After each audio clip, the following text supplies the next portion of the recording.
Hey, what's up guys? It's Joe here with Deranged. So if you clicked on this video, you're probably here because you're looking at getting a new machine or you're just into the whole side-by-side and UTV category as a whole. So what we're going to do in this video, over the last 10, 12 years since we've been doing these things, every couple of years we'll do a which UTV to buy.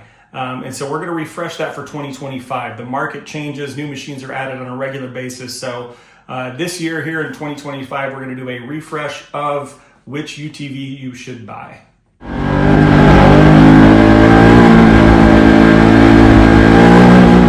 If you're shopping UTVs, there's really three questions that you should be asking yourself. The first question before you choose a machine is, where do you want to ride?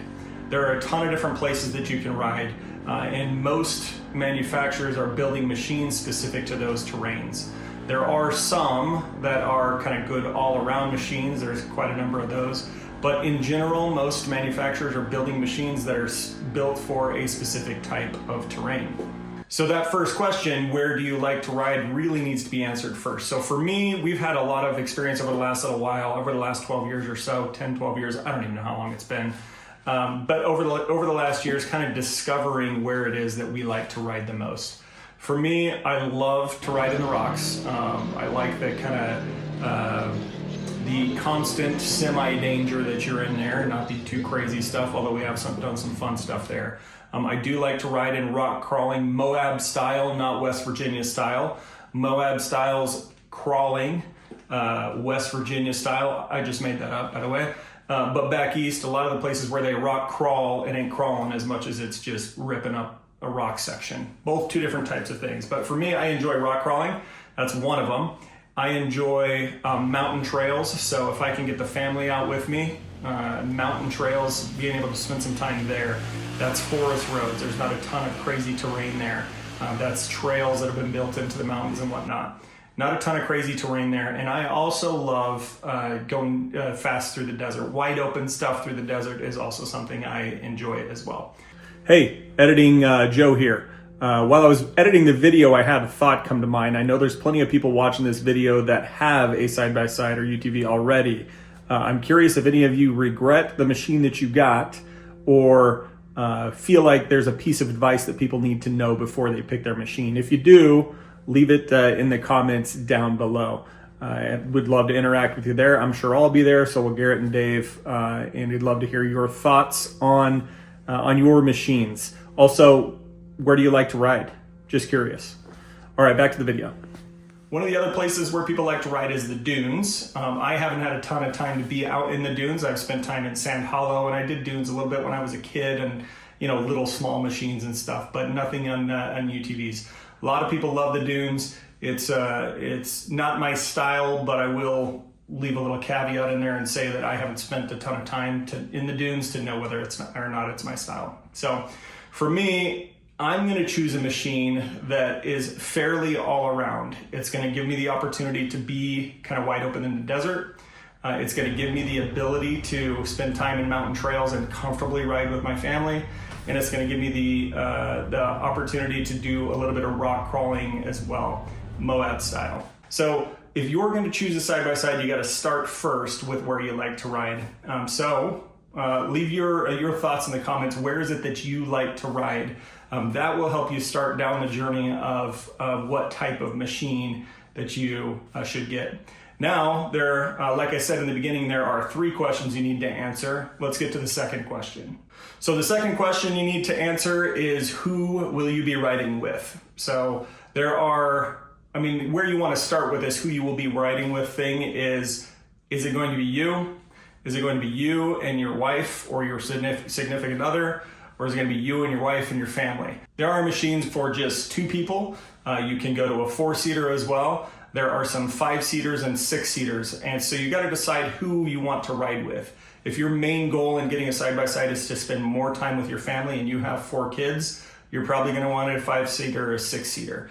If you just want to go out and rip and have fun by yourself, then 2-seater or 4-seater is the direction you want to go.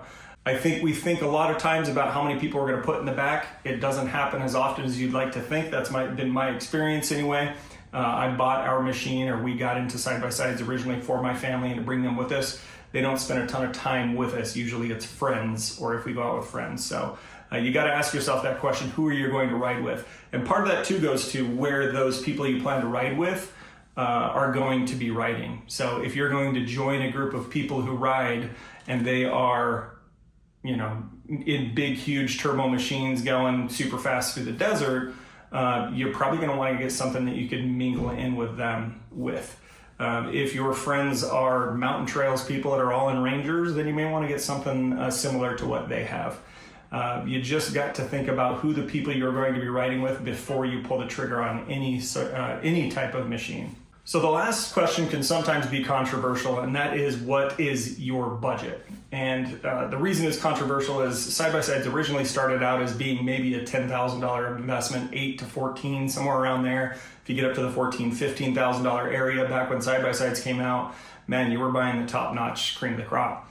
Now you can spend upwards of $60,000 on a regular side-by-side or on a side-by-side that you can get from any manufacturer. There are Polaris is out there selling a race-ready machine for $100,000 or somewhere in that ballpark. There's even that if you want it. So you really got to decide what your budget is. And this kind of comes down to the car world is kind of the way I like to look at it. Are you the type of person who is going to go out and buy a base model F-150, and you're just perfectly happy in that? It does everything that you need, has all the utility you need, and gets everything done the way you need to do it, and you can do it affordably? Or are you the guy that's going to go buy a Ford Raptor and use it occasionally there or whatever, or a TRX or whatever it is? You're going to drop money on the highest dollar machine. So you gotta decide what your budget is. Side-by-sides nowadays are expensive. For the most part, if you want to get into any side-by-side, you're going to be starting at the $15,000-ish range. There's some exceptions there or whatever, but for the most part, you're going to be starting in that range. With that being the case, you got to decide where you fit there. If you've got Ford Raptor money and you want Ford Raptor type machine, they have that option for you. If you've got F-150 money or 1987 Hyundai Elantra money, you're probably going to find options for you there as well. So you really got to decide what your budget is.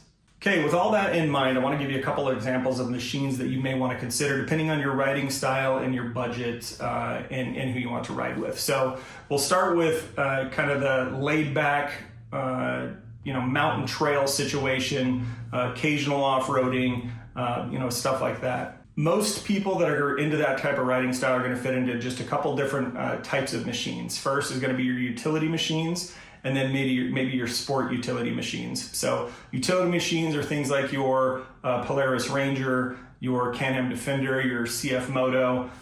You're looking at those machines first. You may look at a Yamaha Wolverine. You may look at a Kawasaki Teryx as well.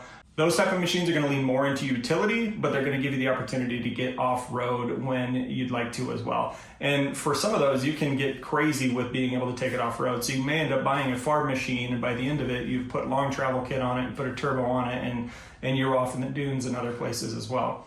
Utility machines are generally built for farming and doing work around property. So they'll, think of a Polaris Ranger or a Can-Am Defender or the new CF Moto, that kind of stuff. Those type of machines are generally built for your utility, but what often happens is people will use those machines for off-road family fun. So a perfect example is my brother Jeff. He has a fully enclosed Can-Am Defender, which he and his family love. They've had it for a year, maybe, and they put 6,000 miles or something like that on it. So they use it everywhere and they love it. They don't have property that you can farm on. They don't have a use for a machine around the house for farming or carrying utility around or whatever.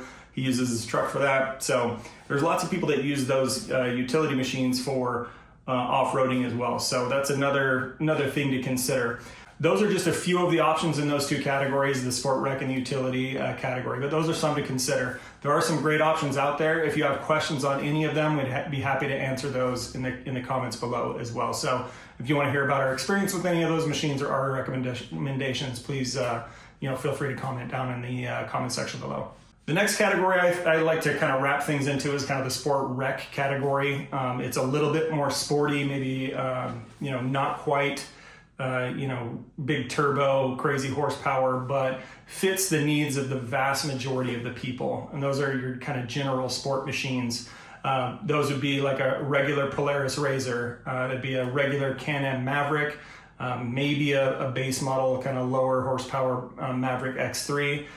Those would be your Yamaha R-Max, Honda Talon, Kawasaki KRX. Those type of machines, they fit a huge kind of swath of people and will fit the needs of many different kind of riding styles there. Sport machines are a good kind of all-around machine.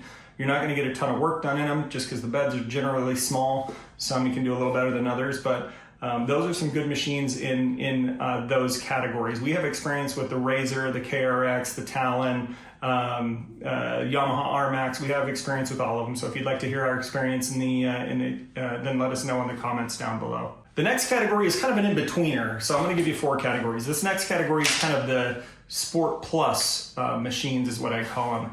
And really, there's 2 manufacturers that are really making kind of Sport Plus machines right now.